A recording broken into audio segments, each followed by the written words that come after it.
The rebirth of Burma is the story of a man and his religion. The religion is Buddhism. The man is U Nu.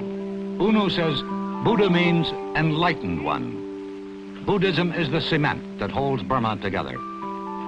This is the Shwedagon. Kipling called it the waking, winking wonder. Because this 326-foot pagoda, built before the birth of Christ, is annually encrusted by thousands of pieces of gold leaf, plastered on as offerings by pilgrims. But as U Nu told reporter Niven, it is not by this pyramid of guilt that the new Burma will be built.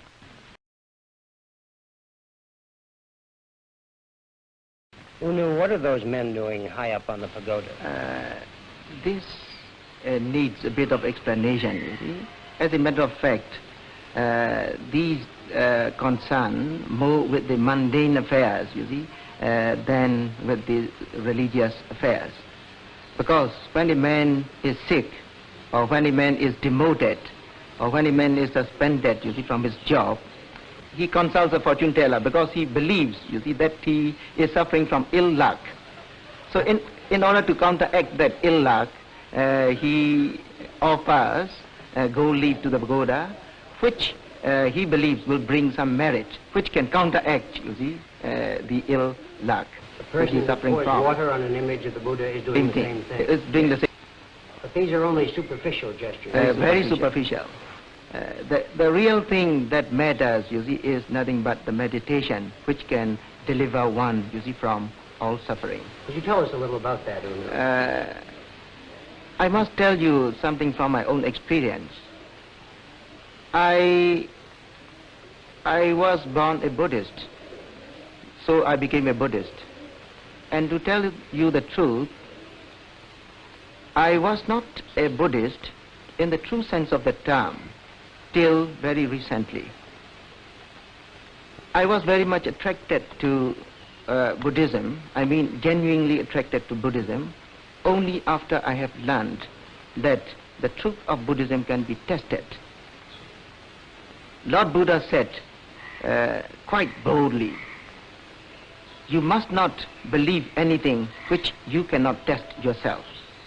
And he also said that a person will go through 4 stages in this very life, not in the life hereafter.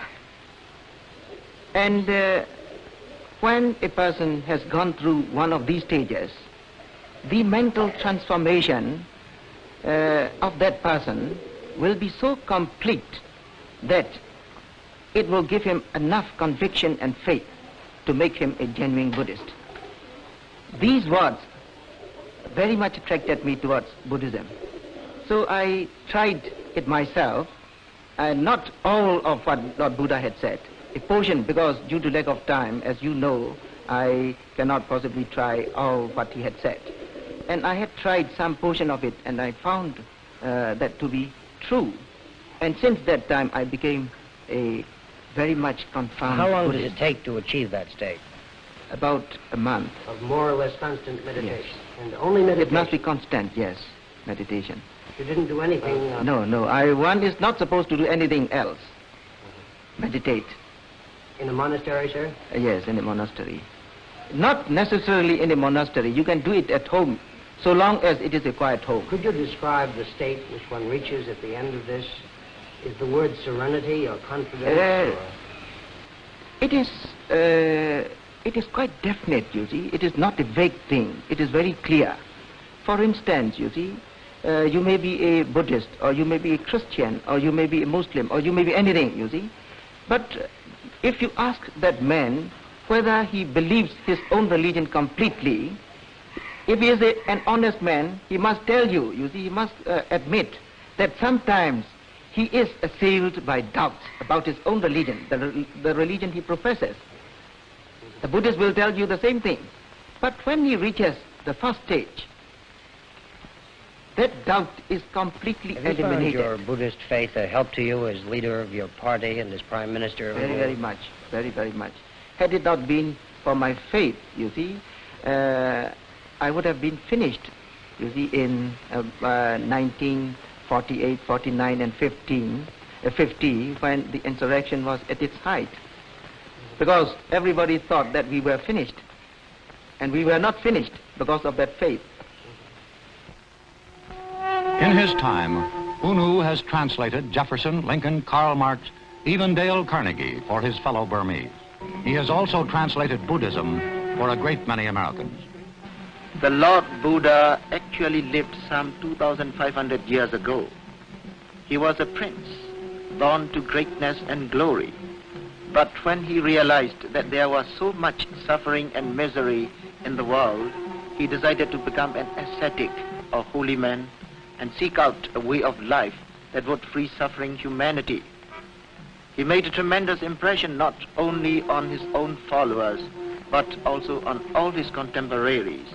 And the story of his life was handed down by word of mouth from the generations to generations.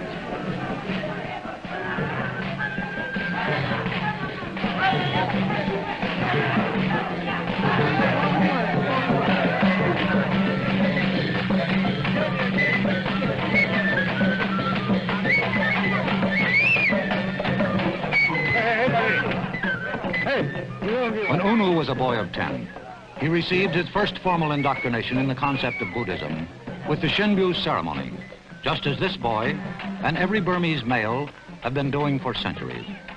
U explains that this is not to glorify a god, but an ideal. The distinguishing feature of Buddhism is to be found in the practice of Buddhist doctrine.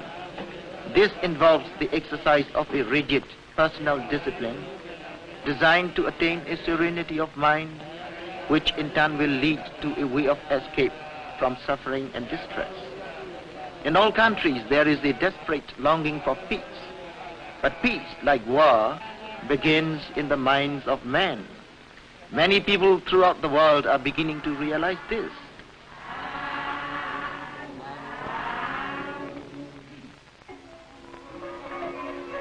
And from one generation to the next, the Burmese boys at the age of about 10 spend a week or so as a novitiate monk, emulating the life of Lord Buddha. There is no commitment that he will make monkhood his career. Like Lord Buddha, who gave up the luxury of a prince, the candidate is led in pomp and pageantry to a ceremony where he gives up his princely garments for the simple saffron robe of the order. His family watches as his head is shaved, a symbol of Buddha's decision to forego the pleasures of the world.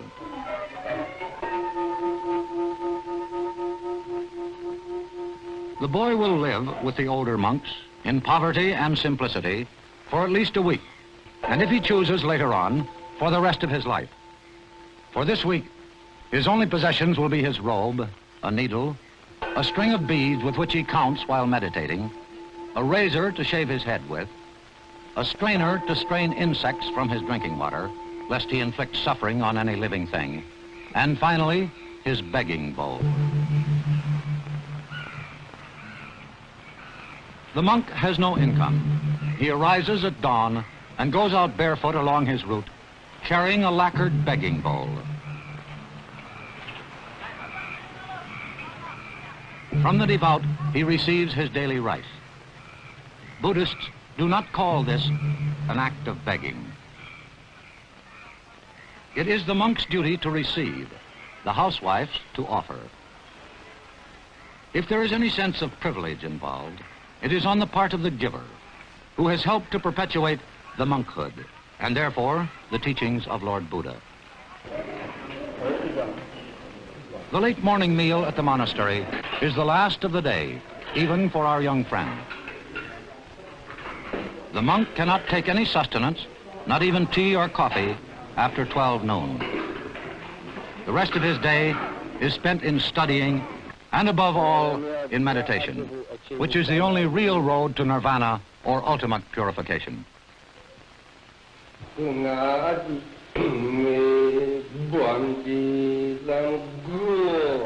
As U said, Buddhism is not a doctrine that has to be accepted on hearsay. It can be tested by anyone and rejected, or if at the age of 20 the young Burmese wishes to go on to ordination as a full-fledged monk, he can do so. Parts of the ceremony are read from lacquered strips of bamboo.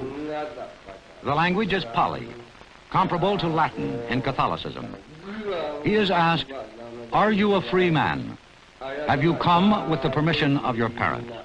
Have you any diseases? Are your alms bowl and robe complete?"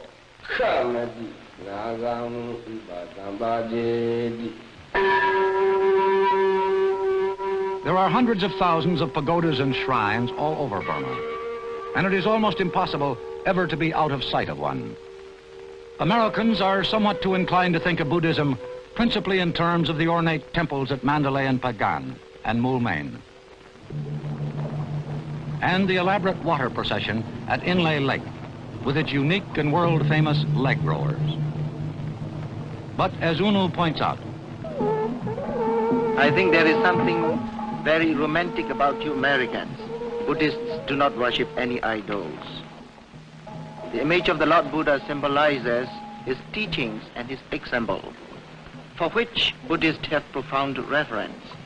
In much the same way, I think the cross, and for Catholics, the image of the Virgin Mary and the images of various saints, symbolizes for Christians the teachings and example of Christ.